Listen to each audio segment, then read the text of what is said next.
So, what is a optimal sleep routine? This is the best way in terms of creating habits and really starting to dive into some of the sleep architecture and why we sleep to help with the bedtime process. Some of us can take it for granted. Some of us, myself included, you know, I'm tired, I go up and lay down and I fall asleep. Other people that are struggling, that are maybe trying to get off of sleep aids or just struggling to fall asleep, need to really focus on what we call their sleep hygiene.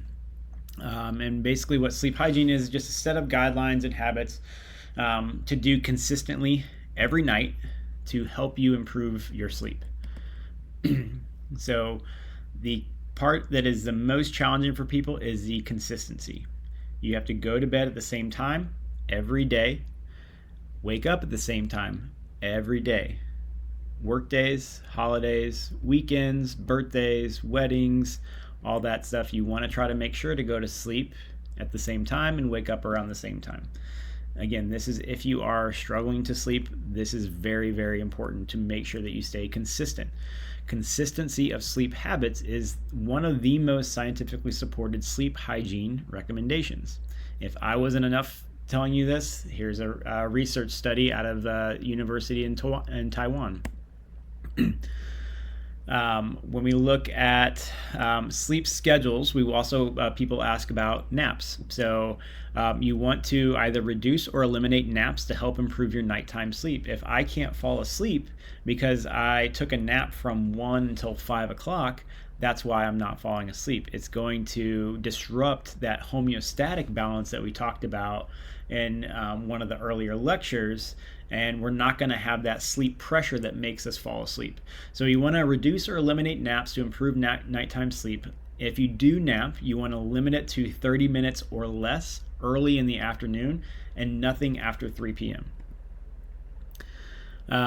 Exercise, so moderately strenuous aerobic exercise, 30 minutes every day, helps with promoting sleep. You don't want to do too much vigorous evening exercises, so getting your heart rate a lot higher up an hour before bedtime actually helps. Actually has a negative effect on your sleep. But going for a walk, doing some light stretching, doing some yoga, all that stuff can help with falling asleep. No smoking. So if the health benefits or the health risks of smoking aren't enough, nicotine is a stimulant and will decrease our deep sleep time. And it can also cause early waking because our body is craving that next cigarette. So it will cause our body to come up out of that sleep state due to withdrawal. We want to avoid any late afternoon caffeine, primarily within at least 5 hours of before we go to sleep. I even try to extend that to no caffeine after 3 o'clock. It's going to limit our body's ability to cue in on that homeostatic pressure, again, similar to what happens with the nap. And our body starts to break down caffeine, but it takes approximately 4 to 5 hours. That's why that 5-hour recommendation comes into play, because it takes that 5-hour mark to decrease the effects of caffeine on our body, so we can feel that adenosine pressure tell us that we're tired. You want to avoid alcohol. So this is probably one of the most popular sleep aids. You have that nightcap to help me fall asleep. It enhances adenosine and it has a sedative effect, so it helps you fall asleep, which is the reason why people do it. And the downside of it is that when we go back and look at that sleep architecture, or how we slept through the night, remember, our sleep is not all created equal. Not 1 hour of sleep isn't the same as the next. So what happens with alcohol is it actually triggers a metabolic effect. So if you've ever had some drinks one night and then you wake up and you can't fall asleep, you're wide awake at 2 or 3 in the morning and you can't figure out why. Well, it's your body is heating up. So when we go to wake up, our body warms up. So the metabolic effect of trying to process the alcohol actually triggers the body to warm up, which is what wakes us up. So then we have this disrupted sleep. We don't get into those deep phases of sleep. And again, we're not healing if we're not getting into that phase 3. So you want to try to avoid alcohol to help improve the sleep quality and the sleep architecture of your night's sleep. Alcohol changes sleep architecture and proportions of stages with earlier REM in the night. So remember, REM is supposed to build up towards the end, with repetitive waking and decreased time in non-REM or deep sleep, which is that healing phase, which is where we, where our brain kind of sorts through our short-term and long-term memories. And this is a higher disease state because we're not getting into that phase 3.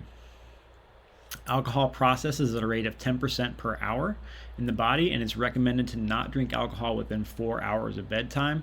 Again, if you're having trouble sleeping, that nightcap is tempting because it helps you fall asleep, but it doesn't help you in the long term. You want to eat well and eat wisely. So you want to eat foods with high magnesium. Again, we've talked about magnesium in the supplements, and high tryptophan. So foods with high magnesium include yogurts, nuts, seeds, quinoa, avocado, pumpkin seeds, bananas, and fish. High in tryptophan is the poultry, so again, your turkeys and chickens, dairy, beans, lentils, peas, fish, whole grains, nuts, seeds, fruits, and veggies. If you're eating a whole food diet, odds are you're getting these, you're getting enough of these. You want to refrain from eating meals or eating snacks 2 to 3 hours prior to bed because it will wake up that digestive system, and again, it's going to disrupt the circadian rhythm. And you also want to, if you have trouble making it through the night without getting up to go to the bathroom, you do want to reduce fluid intake 2 to 3 hours prior to bedtime. Sunlight exposure. In the supplements discussion, we talked about vitamin D, but in the form of sunlight. So exposure to sun early in the morning and early afternoon helps reinforce that circadian rhythm, and it gives you your daily vitamin D exposure. You want to limit the blue light exposure, which is what we get from all the artificial lights, the LEDs, the fluorescents, the computers, the phones, the tablets. If you're sitting there in your bed staring at the phone, you're getting this blue light exposure constantly, and that's going to limit your brain's ability, your pineal gland's ability to produce melatonin. And so that blue light exposure can really hinder you. So you can either take those devices out of your bedroom, or you can also get these sweet looking blue blocker glasses that help block all of the blue light and does help with some of that pineal gland health and the production of melatonin. You also want to make sure that the bedroom is gadget and TV free. More on that here in a second. You want to be able to relax before bed. So a warm shower or bath 1 to 2 hours prior to sleep can help reduce sleep latency, because what happens is that our body will warm up in the shower or bath, but then as it starts to cool off, it will signal to our body, much like our as we enter phase 1, phase 2, and phase 3 of sleep, that cooling of the body means, hey, it's time to go to sleep. Doing some light stretching or yoga, meditation, or different breathing techniques can actually help you relax before going to bed. The bedroom is for sleep and sleep only, except for one other thing. We want to make sure that when we lay down to sleep that we don't build this habit of, oh, I'm going to lay down and I'm going to watch a movie, or oh, I'm going to lay down and I'm going to scroll through social media. Once you're in the bed, it is time to go to sleep. So you want to stay in bed to sleep or to do one other thing. If you're trying to go to sleep and you can't go to sleep, it is recommended that you actually maybe have a chair in the bedroom, or have somewhere else where it's still dark but you can get out of bed, and maybe practice some of the meditation or practice the breathing, and then try to come back to bed and sleep. If you're having trouble sleeping within 30 minutes of laying down, you don't want to make the bed seem like a stressful thing. So you want to actually get out of bed, let your brain calm down. You want to make it a hibernation cave. So you want to make it as dark, as cool, and as quiet as you can. So the darkness helps release melatonin. Again, that comes back to some of the light exposure. You can use blackout blinds, a sleep mask, anything like that to help create that dark atmosphere. You want it to be cool. Research suggests that the air conditioning set to about 65 degrees is the most efficient temperature to sleep.